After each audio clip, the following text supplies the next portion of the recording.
अस्सलाम वालेकुम my dear students, कैसे हैं आप सब। उम्मीद है आप सब ठीक होंगे। आज की इस वीडियो में हम पढ़ने जा रहे हैं law of gravitation and Newton third law of motion को। तो चलिए स्टार्ट करते हैं आज का लेक्चर। तो स्टूडेंट, इस लेक्चर को स्टार्ट करने से पहले हम थोड़ा प्रीवियस कॉन्सेप्ट को रिवाइज कर लेते हैं। Newton third law of motion क्या था। तो आपने चैप्टर नंबर 3 डायनेमिक्स में पढ़ा है कि Newton third law of motion के अकॉर्डिंग अगर हमारे पास कहीं पे एक्शन होता है तो वहीं पे फ़ौरन इंस्टेंट के इंस्टेंट सेम टाइम रिएक्शन भी होगा, जो कि जो मैग्नीट्यूड में एक्शन के बराबर होगा बट ऑपोजिट इन डायरेक्शन होगा। उसमें आपने काफ़ी सारी एग्जांपल पढ़ी थी, जैसे कि अगर फ़र्ज़ किया हमारे पास एक टेबल है और उस टेबल के ऊपर हम लोगों ने एक बुक रखी हुई है, तो बुक का जो वेट है वो डाउनवर्ड एक्ट कर रहा है। W is equal to mg। Weight एक फोर्स होती है, डाउनवर्ड एक्ट कर रही है टेबल के ऊपर, और टेबल सेम टाइम में इस बुक के ऊपर अपवर्ड डायरेक्शन में एक फोर्स लगा रहा है जिसे हम रिएक्शन फोर्स बोलते हैं, और वो रिएक्शन फोर्स इस वेट वाली फोर्स के बराबर होती है। ठीक है, यानी ये वेट फोर्स को अगर हम एक्शन फोर्स बोलें और इसको अगर हम रिएक्शन फोर्स बोलें, तो आप देख सकते हैं एक्शन और रिएक्शन फोर्सेस दोनों एक दूसरे के इक्वल हैं बट ऑपोजिट इन डायरेक्शन है। इसी तरह आपके पास फ़र्ज़ किया लेट से कि एक टेनिस बॉल है, आपने उस टेनिस बॉल को इस तरह दीवार की तरफ थ्रो किया, तो जैसे ही आप उसको थ्रो करेंगे तो वो सामने जो वाल है उसके साथ जाके हिट करेगी, वाल पे एक एक्शन फोर्स लगाएगी इस डायरेक्शन में। ठीक है, तो उसके बाद क्या होगा, आप ऑब्ज़र्व करेंगे कि फ़ौरन जो बॉल है, जो टेनिस बॉल है, वो आपके हैंड में आ जाएगी वापस रिटर्न होके। उसकी रीज़न यही थी कि जैसे ही इस बॉल ने उस वॉल पे एक्शन फोर्स लगाई इस तरफ, तो उस बॉल ने क्या किया, फ़ौरन इंस्टेंट के इंस्टेंट जब बॉल यहाँ पे थी तो उसके ऊपर एक फ़ोर्स लगा दी इस तरफ, जिसे हम रिएक्शन फोर्स कहते हैं, और उस फोर्स की वजह से ये जो बॉल है ये आपके हाथों में वापस आ गई। तो बच्चों, इससे हमें ये पता चला कि एक्शन और रिएक्शन फोर्सेस दोनों इक्वल इन मैग्नीट्यूड होती हैं बट ऑपोजिट इन डायरेक्शन होती है। देखिए, ये एक्शन फोर्स थी, ये रिएक्शन फोर्स थी। ओके, अब हम लोगों ने इससे प्रीवियस टॉपिक में पढ़ा था न्यूटन्स लॉ ऑफ ग्रेविटेशन में कि अगर हमारे पास दो ऑब्जेक्ट हों, एक ऑब्जेक्ट का मैस m1 हो, दूसरे ऑब्जेक्ट का मैस हो m2, और उनके सेंटर के दरमियान कुछ डिस्टेंस d भी हो।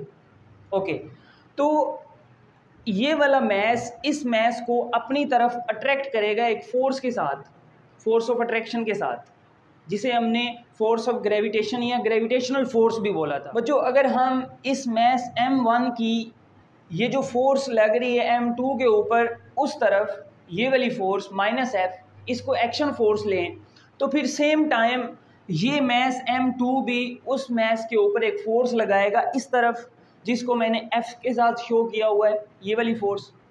ठीक है, तो ये -F वाली फोर्स एक्शन फोर्स और वो F फोर्स क्या है, रिएक्शन फोर्स। अब हम लिख सकते हैं कि -F क्या है, action force due to m1, उस मैस m1 की वजह से इस मैस पर वो फोर्स लग रही है -F। और इसी तरह ये जो F फोर्स है ये है reaction force due to m2, इस मैस m2 की वजह से उस मैस पर लग रही है इस तरफ। ओके बच्चों, ठीक है, तो आप देख रहे हैं कि ये दोनों फोर्सेस एक दूसरे के इक्वल हैं बट ऑपोजिट इन डायरेक्शन है। तो फिर हम लिख सकते हैं कि F is equal to -F, but ये दोनों फोर्सेस बराबर तो हैं, इक्वल हैं मैग्नीट्यूड में, बट ऑपोजिट इन डायरेक्शन है, इस वजह से यहाँ पे नेगेटिव साइन आ गया। ओके, तो बच्चों, Newton third law of motion था हमारे पास, to every action there is always an equal but opposite reaction. इसका मतलब ये है कि जहाँ कहीं भी एक्शन होगा वहीं पे रिएक्शन होगा सेम मैग्नीट्यूड में बट ऑपोजिट इन डायरेक्शन में। ओके, तो अब लॉ ऑफ ग्रेविटेशन क्या है, लॉ ऑफ ग्रेविटेशन में भी तो यही हो रहा है ना कि ये जो मैस m1 है उस मैस m2 पर -F फोर्स लगा के अपनी तरफ अट्रैक्ट कर रहा है, और सेम टाइम वो मैस भी इस मैस के ऊपर एक फोर्स लगा के उस तरफ अट्रैक्ट कर रहा है। इसका मतलब हम ये कह सकते हैं, अगर ये एक्शन फोर्स है और ये उसका रिएक्शन फोर्स है, तो फिर हम कह सकते हैं कि न्यूटन लॉ ऑफ ग्रेविटेशन में हमारे पास एक्शन और रिएक्शन फोर्सेस भी इक्वल इन मैग्नीट्यूड होती हैं बट ऑपोजिट इन डायरेक्शन होती हैं। इन दोनों की डायरेक्शन क्या है, एक दूसरे के ऑपोजिट। तो इसलिए बच्चों हम लोगों ने लिखा action and reaction forces due to the force of gravitation attraction force है, ठीक है, आर इक्वल इन मैग्नीट्यूड। ये दोनों फोर्सेस इक्वल इन मैग्नीट्यूड होती हैं बट ऑपोजिट इन डायरेक्शन, लेकिन ऑपोजिट इन डायरेक्शन होती हैं। ओके बच्चों, तो इसलिए हम कह सकते हैं कि हमारा जो लॉ ऑफ ग्रेविटेशन है वो Newton third law of motion के साथ रिलेट करता है। ओके, क्योंकि Newton third law of motion में भी यही होता है कि एक्शन और reaction forces equal in magnitude होती हैं बट ऑपोजिट इन डायरेक्शन होती हैं। तो बच्चों अब हम पढ़ेंगे ग्रेविटेशनल फील्ड के बारे में। तो फील्ड क्या होता है बच्चों? फील्ड का मतलब होता है रीजन या कोई भी स्पेस, कोई भी जगह। ओके, ठीक है। तो ग्रेविटेशनल फील्ड का मतलब क्या है बच्चों? ग्रेविटेशनल फील्ड का मतलब ये है कि अर्थ के अराउंड, अर्थ के सराउंडिंग में वो जगह या वो एरिया कि जहाँ पे कोई भी उस एरिया या उस फील्ड में कोई भी ऑब्जेक्ट आ गया तो अर्थ उसको अपने सेंटर की तरफ क्या करेगी, अट्रैक्ट कर लेगी हर तरफ से। इसे हम अर्थ का ग्रेविटेशनल फील्ड बोलते हैं, ठीक है। तो इसको अगर हम डिफाइन करें तो ये पेपर में शॉर्ट क्वेश्चन आपको आएगा, डिफाइन ग्रेविटेशनल फील्ड। तो आपने लिखना है the space or region around earth due to which it attract nearby objects with a force of attraction towards its centre. Okay बच्चों, तो ये है हमारे पास ग्रेविटेशनल फील्ड की डेफिनेशन। जिस तरह मेरा जो हाथ है उसका ये फील्ड है, यानी इतने फील्ड में कोई भी ऑब्जेक्ट आ गया तो मैं उसको पकड़ सकता हूँ। इसी तरह इधर भी उधर भी, तो ये मेरा एक फील्ड है। इसी तरह अर्थ के गिर्द भी एक फील्ड होता है जिसे हम अर्थ का ग्रेविटेशनल फील्ड बोलते हैं कि उस फील्ड में अगर कोई भी ऑब्जेक्ट दूसरा आ गया तो अर्थ उसको अपने सेंटर की तरफ अट्रैक्ट करेगी। कैसे? अब ये फर्ज किया हमारे पास अर्थ है तो ये उसके गिर्द जो डॉटेड आपको ब्लू कलर में नज़र आ रहा है, ये मैंने अर्थ का ग्रेविटेशनल फील्ड बनाया हुआ है। अब फ़र्ज़ किया कि मैं यहाँ पे एक ऑब्जेक्ट को प्लेस कर देता हूँ, लेट्स से ये कोई भी एक बंदा है, तो अर्थ क्या करेगी, अर्थ उसको अपने सेंटर की तरफ अट्रैक्ट कर लेगी। इसी तरह यहाँ पे रखूँगा तो उसको अपने सेंटर की तरफ, यहाँ पे रखूँगा तो अपने सेंटर की तरफ, यहाँ पे रखूँगा तो अपने सेंटर की तरफ, यहाँ पे रखूँगा तो अपने सेंटर की तरफ। क्यों? क्योंकि ये ऑब्जेक्ट अर्थ के ग्रेविटेशनल फील्ड के अंदर है, उससे बाहर नहीं है। जब उसके फील्ड से बाहर जाएगा तो फिर अर्थ की ग्रेविटेशनल फोर्स ज़ीरो हो जाएगी, फिर वो स्पेस में पहुंच जाएगा। लेकिन यहाँ पे वो अर्थ के ग्रेविटेशनल फील्ड के अंदर है तो अर्थ का ग्रेविटेशनल पुल उसको अपनी तरफ अट्रैक्ट कर लेगा, सेंटर की तरफ। ओके, अब जो हम अर्थ और अर्थ की सरफेस के पास ही एक फ़र्ज़ किया, एक मैस है और अर्थ उसके ऊपर कितनी ग्रेविटेशनल फोर्स लगा के अपनी तरफ उसको अट्रैक्ट करती है, वो फार्मूला हम निकालने जा रहे हैं। कल जो टॉपिक पढ़ा था इससे previous topic law of gravitation, वही फार्मूला यूज़ करेंगे। तो फ़र्ज़ किया हमारे पास ये हमारे पास अर्थ है, ठीक है, और ये अर्थ का सेंटर है, अर्थ का मैस है कैपिटल M, क्योंकि मैस ऑफ अर्थ बहुत ज़्यादा होता है तो इस वजह से ME लिखा। ओके, अब यहाँ पे एक कोई भी ऑब्जेक्ट है जो अर्थ के सेंटर से कुछ डिस्टेंस पे है और उस ऑब्जेक्ट का मैस है स्मॉल m। अब आप देख सकते हैं कि अर्थ के सेंटर से और उस ऑब्जेक्ट के सेंटर से जो डिस्टेंस है वो है r। बच्चों आप इसको d भी ले सकते हैं, लेकिन जनरली हम इसको r यूज़ करते हैं तो आप इसको r ले लें, ठीक है, ये डिस्टेंस r है। अब अर्थ क्या करेगी? चूँकि लेट्स से कि ये ऑब्जेक्ट अर्थ के ग्रेविटेशनल फील्ड के अंदर है तो ये अर्थ क्या करेगी, उसको अपने सेंटर की तरफ अट्रैक्ट करेगी। तो फिर हम यहाँ पे ये जो एरो लगाया और F लिखा, इसका मतलब ये है कि अर्थ का ग्रेविटेशनल फोर्स उसको अपने सेंटर की तरफ नीचे को अट्रैक्ट कर रहा है। ओके, अब ये है एक्शन, ठीक है, यानी इस मैस के ऊपर जो फोर्स लगी वो है एक्शन फोर्स। तो रिएक्शन में क्या होगा कि ये मैस भी अर्थ को अपनी तरफ अट्रैक्ट करेगा और अर्थ को उसके सेंटर से अपने सेंटर की तरफ अट्रैक्ट करेगा और इस फोर्स F के साथ, ठीक है बच्चों, आप इस फोर्स के साथ माइनस का साइन भी यूज़ कर सकते हैं, ठीक है, क्योंकि दोनों ऑपोजिट डायरेक्शन में हैं फोर्सेस। अच्छा, तो अब हम लॉ ऑफ ग्रेविटेशन को लिखने जा रहे हैं। आपको पता था लॉ ऑफ ग्रेविटेशन में हम क्या लिखते हैं कि फोर्स जो दो ऑब्जेक्ट्स के दरमियान अट्रैक्शन की फोर्स होती है वो बराबर होती है इस कैपिटल जी कांस्टेंट के, इसे हम बोलते हैं कांस्टेंट ऑफ ग्रेविटेशन, ठीक है, यूनिवर्सल कांस्टेंट ऑफ ग्रेविटेशन। उसके बाद हम दो ऑब्जेक्ट का मैस लिखते हैं। जैसे यहाँ पे हम लोगों ने लिखा था F is equal to G m1 m2, एक ये मैच था एक ये मैच था और इनके दरमियान डिस्टेंस था d और उसका स्क्वायर लिख दिया नीचे। अब अर्थ के केस में और हमारे केस में क्या होगा कि हमारा मैस है m और अर्थ का मैस है कैपिटल M E, तो इसलिए लिख दिया m and capital M E। Okay, ठीक है। अब अर्थ के और हमारे दरमियान डिस्टेंस क्या है r, तो उसका स्क्वायर लिख दिया, बिल्कुल उसी फार्मूले को यूज़ करते हुए बच्चों। ओके, तो यहाँ तक आपको कोई कन्फ्यूजन नहीं होनी चाहिए। अब ये फोर्स वो फोर्स है जो अर्थ की ग्रेविटेशनल फोर्स है। इस फार्मूले की मदद से हम अर्थ की ग्रेविटेशनल फोर्स को मेजर भी कर सकते हैं। अब इसमें ये जो सारी चीज़ें हैं ये ऑलरेडी आपको बता चुका हूँ, यहाँ पे लिखी हुई हैं कि ME हमारे पास क्या है, mass of earth, and small m क्या है, मैस ऑफ ऑब्जेक्ट, इस ऑब्जेक्ट का मैस, और r क्या है, यहाँ पे r है distance between earth and object, object और अर्थ के दरमियान डिस्टेंस r, ठीक है। तो यहाँ पे जो कैपिटल G है वो है universal constant of gravitation. Okay, अब यहाँ पे जो F है वो है magnitude of force of attraction या force of gravitation between earth and that object. Okay, अब जो ये जो अर्थ की ग्रेविटेशनल फोर्स लगती है इसकी कोई डायरेक्शन भी तो होगी ना, क्योंकि फोर्स एक वेक्टर क्वांटिटी है और वेक्टर क्वांटिटी ऐसी क्वांटिटीज़ होती हैं जिनके पास मैग्नीट्यूड भी होता है और फोर्स भी होती है उनकी पर्टिकुलर। तो क्या अर्थ की जो ग्रेविटेशनल फोर्स है, क्या अर्थ की ग्रेविटेशनल फील्ड की डायरेक्शन भी तो होगी? बिल्कुल होगी। वो कैसे हम उसके बारे में पता लगाएंगे?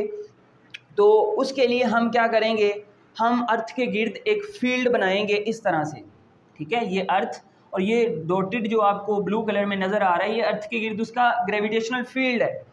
तो हम डिफरेंट पोजीशंस के ऊपर और डिफरेंट पोजीशंस के ऊपर ऑब्जेक्ट्स को प्लेस करेंगे। तो फ़र्ज़ किया मैंने यहाँ पे एक ऑब्जेक्ट को प्लेस किया, अर्थ ने उसको एक फोर्स ऑफ अट्रैक्शन के साथ अपने सेंटर की तरफ अट्रैक्ट कर लिया, तो मैंने एरो इस तरफ लगा दिया। ओके बच्चों, अब मैं क्या करता हूँ, अब मैं इस ऑब्जेक्ट को थोड़ा यहाँ पे प्लेस कर देता हूँ। तो अब क्या करेगी अर्थ, इसको अपने सेंटर की तरफ इस तरह अट्रैक्ट कर लेगी, ठीक है। तो अब अर्थ इसको ऐसे अट्रैक्ट करेगी। अब मैं क्या करता हूँ, पोजीशन थोड़ी सी चेंज करता हूँ, यहाँ पे रख देता हूँ, तो अर्थ क्या करेगी, इसको अपने सेंटर की तरफ इस तरह अट्रैक्ट कर लेगी। अब मैं अगर इसको यहाँ पे प्लेस कर दूँ तो अर्थ उसको अपने सेंटर की तरफ अट्रैक्ट कर लेगी। अगर यहाँ पे प्लेस कर दूँ तो अर्थ अपने सेंटर की तरफ अट्रैक्ट कर लेगी। यानी आप देख सकते हैं कि अर्थ का जो ग्रेविटेशनल फोर्स है वो हमेशा सेंटर की तरफ लग रहा है, अर्थ के सेंटर की तरफ। तो फिर हम कह सकते हैं कि जो अर्थ का ग्रेविटेशनल फील्ड है वो भी सेंटर की तरफ होता है हमेशा। तो बच्चों इसलिए लिखा डायरेक्शन ऑफ ग्रेविटेशनल फील्ड वो क्या होती है, always directed toward the centre of earth, earth के सेंटर की तरफ होता है हमेशा। ओके, अब बच्चों आपने सुना होगा कि स्पेस में ग्रेविटी नहीं होती। उसकी रीज़न यही है, जब हम अर्थ के इसी ग्रेविटेशनल फील्ड से बाहर चले जाते हैं, ठीक है, तो वहाँ पे अर्थ का ग्रेविटेशनल फोर्स तो लगता नहीं है, तो इस वजह से वहाँ पे जो ग्रेविटी है वो ज़ीरो हो जाती है। ठीक हो गया। तो इसलिए बच्चों लिखा gravitational force weaker as we go farther and farther away from earth, यानी जैसे जैसे हम अर्थ के ज़्यादा करीब होंगे तो हमारा जो अर्थ के साथ डिस्टेंस है वो थोड़ा कम है। इस वजह से अगर हमारा डिस्टेंस कम है तो ग्रेविटेशनल फोर्स बहुत ज़्यादा स्ट्रॉन्ग होगी, बहुत ज़्यादा स्ट्रॉन्ग ग्रेविटेशनल पुल लगेगा अर्थ का हमारे पर, तो इस वजह से हमारी वेलोसिटी बढ़ेगी और हम अर्थ के सेंटर की तरफ अट्रैक्ट होंगे, ठीक है। लेकिन जैसे जैसे हम अर्थ से दूर जाते जा रहे हैं, फ़र्ज़ किया यहाँ पे चले गए, तो अब हमारा अर्थ के साथ डिस्टेंस बढ़ गया, तो जब डिस्टेंस बढ़ेगा तो क्या ग्रेविटेशनल फोर्स वीक नहीं हो जाएगी हमारे पास? बिल्कुल हो जाएगी। और जब थोड़ा सा और दूर गए तो फिर और ये फोर्स ऑफ अट्रैक्शन थोड़ी सी वीक हो जाएगी, क्योंकि हमारा डिस्टेंस और बढ़ गया, तो ये फोर्स और वीक होगी।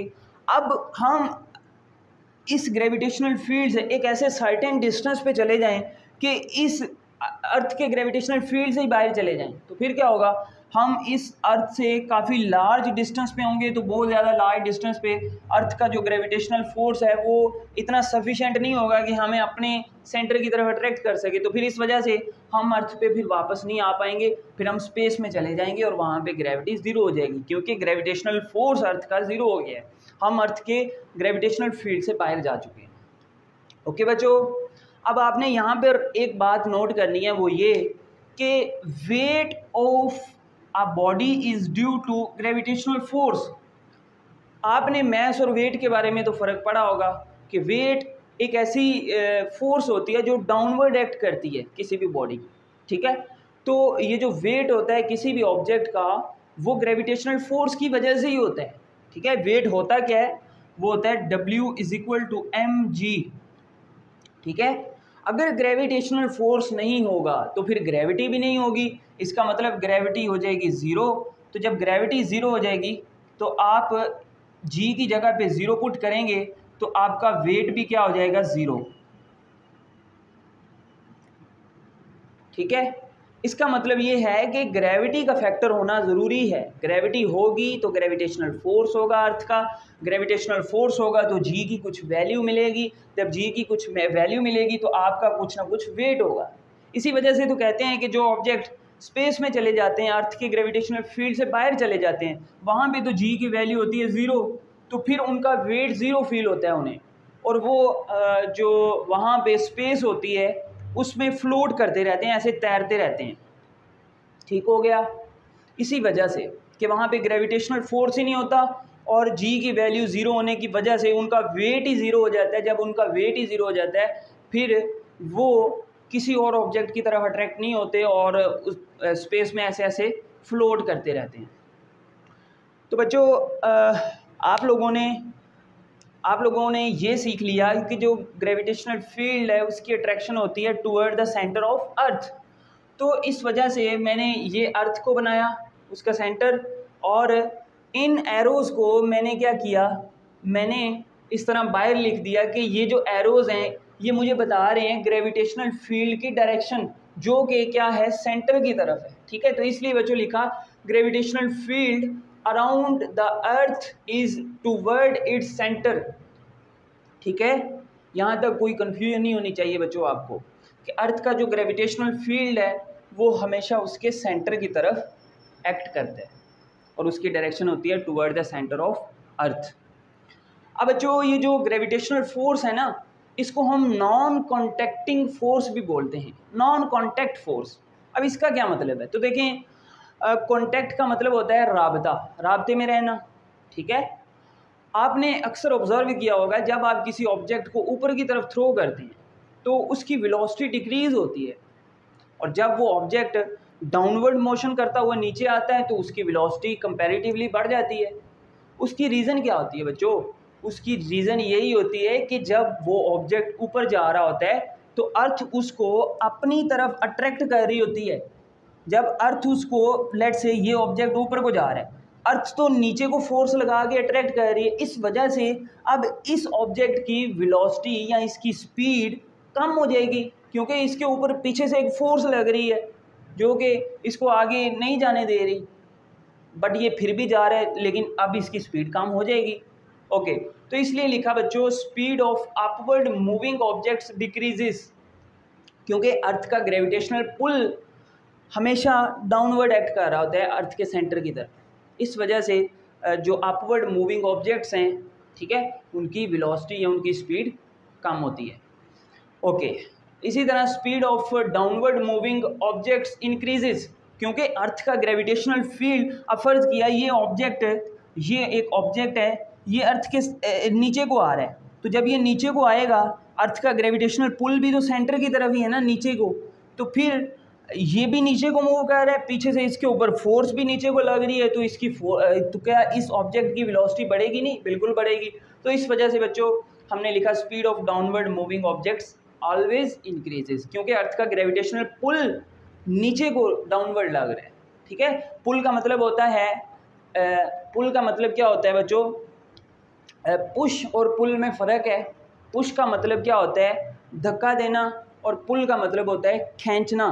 तो ग्रेविटेशनल पुल का मतलब है कि अर्थ हर ऑब्जेक्ट को अपने सेंटर की तरफ खींचती है, ठीक है, अपने सेंटर की तरफ खींचती है। इस वजह से अर्थ का ग्रेविटेशनल पुल हम कह सकते हैं टुवर्ड द सेंटर ऑफ अर्थ होता है।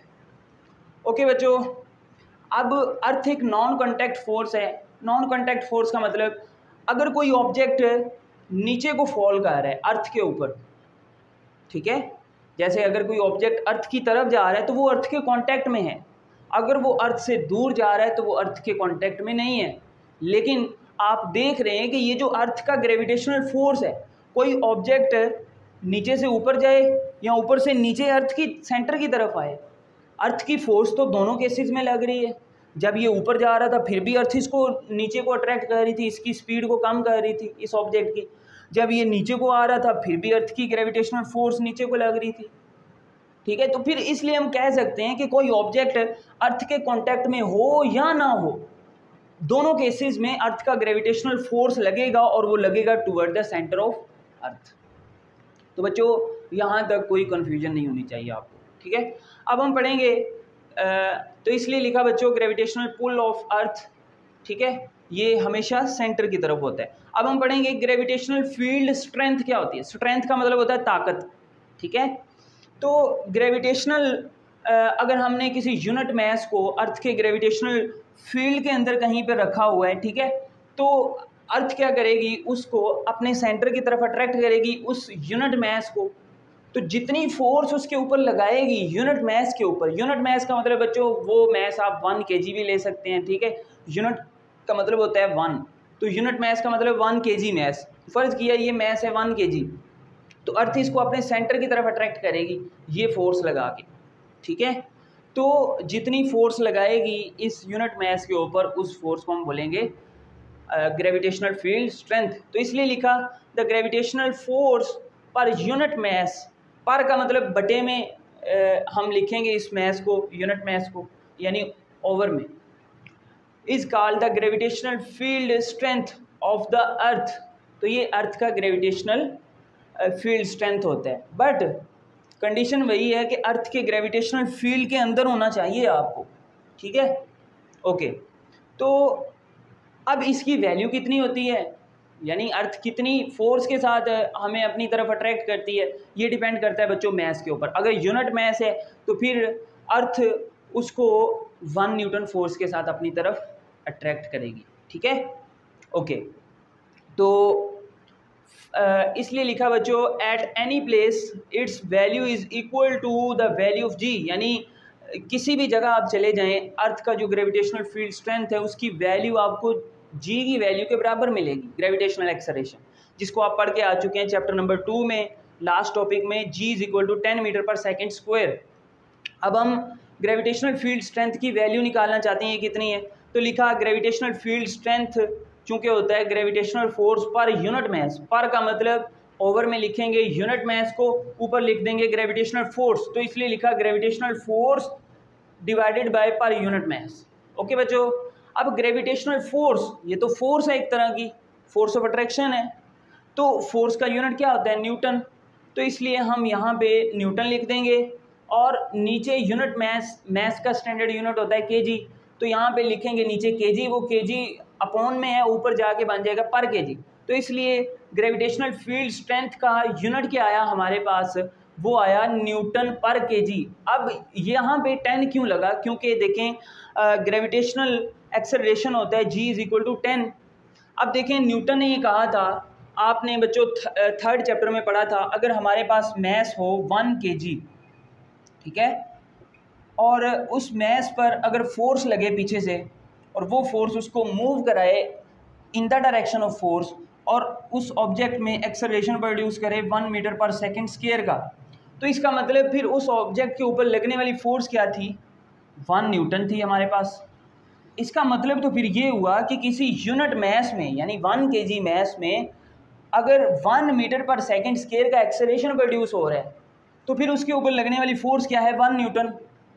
और अगर किसी 1 kg मैस के में एक्सेलरेशन प्रोड्यूस हो रहा है 10 मीटर पर सेकेंड स्क्वायर, यहाँ पे 10 लिख दिया मैंने, तो इसका मतलब बच्चों उसके ऊपर लगने वाली फोर्स क्या होगी, 10 न्यूटन होगी। तो फिर हम कह सकते हैं कि एक्सेलरेशन अगर इतना प्रोड्यूस होगा तो फिर फोर्स कितनी होगी, 10 न्यूटन, क्योंकि 1 न्यूटन फोर्स लगाएंगे तो 1 मीटर पर सेकंड स्क्वायर का एक्सेलरेशन प्रोड्यूस होगा, 2 न्यूटन लगाएंगे तो 2 मीटर पर सेकंड स्क्वायर, इसी तरह 10 न्यूटन लगाएंगे तो 10 मीटर पर सेकंड स्क्वायर का एक्सेलरेशन प्रोड्यूस होगा in the direction of force. तो बच्चों अब चूंकि जो ग्रेविटेशनल एक्सेलरेशन है अर्थ का वो है 10 मीटर पर सेकंड स्क्वायर, और किसी यूनिट मास के ऊपर इतनी फोर्स लगती है अर्थ की 10 मीटर पर सेकंड स्क्वायर, उसमें एक्सेलरेशन प्रोड्यूस करती है। तो इसका मतलब हम कह सकते हैं कि अर्थ उसके ऊपर बेसिकली उस यूनिट मास के ऊपर 10 न्यूटन की फोर्स लगा के अपनी तरफ अट्रैक्ट कर रही है और उसमें एक्सेलरेशन प्रोड्यूस कर रही है। तो इस वजह से बच्चों हमने ग्रेविटेशनल फोर्स की जगह पे लिखा 10 और फोर्स का यूनिट था न्यूटन और नीचे लिख दिया किलोग्राम, तो ये आ गया 10 न्यूटन पर किलोग्राम। और ये 10 न्यूटन पर किलोग्राम ये 10 मीटर पर सेकंड स्क्वायर के बराबर ही है बच्चों, वो भी आपको प्रूव करवा देते हैं। वैसे आपके ये कोर्स का हिस्सा तो नहीं है, चलें आपको वैसे करवा देते हैं। तो अब देखें मैंने लिखा कि G is equal to 10 metre per second square, और हमारे पास जो ग्रेविटेशनल फील्ड स्ट्रेंथ है वो है 10 न्यूटन पर केजी। ओके, अब न्यूटन क्या होता है बच्चों, आपने पढ़ा है F is equal to MA, force का यूनिट न्यूटन, मैस का यूनिट होता है किलोग्राम, एक्सेलरेशन का unit metre per second square. तो इसका मतलब हम न्यूटन की जगह पे kilogram metre per second square put कर सकते हैं। तो यहाँ पे आप पुट कर दें, तो यहाँ पे हमने लिख दिया 10 kilogram metre per second square. ये अभी सिर्फ न्यूटन की जगह पे ये वैल्यू लिखी है, ये पर ग्राम ऐसे ही। तो बच्चों ये देखें, ये हमारे पास ये पर केजी ऐसे ही, ठीक है, ये पर केजी ऐसे ही। तो बच्चों ये देखें केजी पर केजी ये दोनों कट गए, तो हमारे पास आंसर क्या आया, 10 मीटर पर सेकंड स्क्वायर। तो बच्चों 10 न्यूटन पर KG 10 metre per second square के ही बराबर है, तो कंफ्यूज नहीं होना आप लोगों ने, ठीक है। यही था आज का हमारा लेक्चर। अगर आप लोगों को अभी भी कोई कन्फ्यूजन है तो आप नीचे कमेंट सेक्शन में पूछ सकते हैं। आज की वीडियो के लिए इतना ही, मिलते हैं किसी और वीडियो में, तब तक के लिए अल्लाह हाफिज़।